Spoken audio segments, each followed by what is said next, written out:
Chapter 8 Trigonometry. Just a short introduction.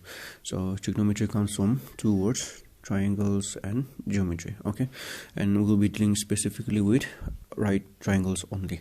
And why is trigonometry important? Because it will help us in finding the unknown angles or lengths in a right triangle. Okay, and how do you do that? We have to know the trigonometric ratios, which we will get back shortly. Now let us have a look at this right triangle. You can see that it's a right triangle because angle B is 90 degree. Okay, and remember I kept the theta here for now when theta is at C. We'll do when theta is at A2. All right, for now you can see that AC is the longest side. All right, the longest side is also known as the hypotenuse, and BC base, in short B, and then AB the perpendicular or P. All right, so okay, let's come back to the trigonometric ratios. As you can see, these are trigonometric ratios will help us in finding the unknown lengths or angles. Okay, it also gives us a ratio between the sides and the angle. So remember, theta they will give us according to the question. Okay, maybe 30 degree, 60, 45 or 90 degree. All right, let's go to the ratios. Sin theta is perpendicular by hypotenuse, cos theta is base by hypotenuse, and tan theta is perpendicular by base. If you know this three, you will know this other three. Why? Because they are opposite. Okay, as you can see, sin theta is perpendicular by hypotenuse, but cosec theta is the opposite, hypotenuse by base. Only look at the size, right? Cos theta is base by hypotenuse, sec is hypotenuse by base. They interchange. All right, same thing with tan and cot.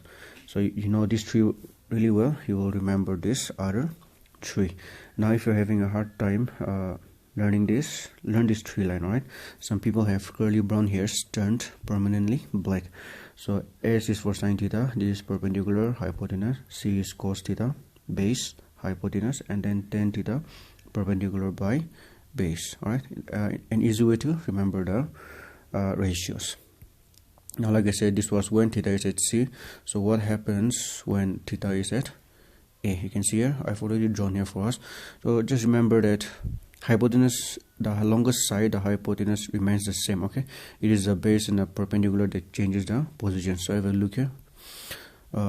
When theta is at A, BC becomes the perpendicular, right?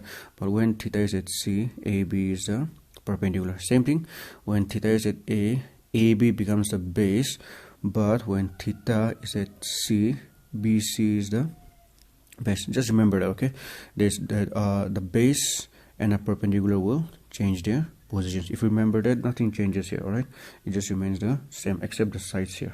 All right, okay, now let's do one more. So as you can see here, even you have to remember all this. All right, sin theta can be written as 1 by cosec theta, or cosec theta can be written as 1 by sin theta. So you know for sin theta, you will remember for cosec theta, and cos theta can also be written as 1 by sec theta, and sec theta can be written as 1 by cos theta.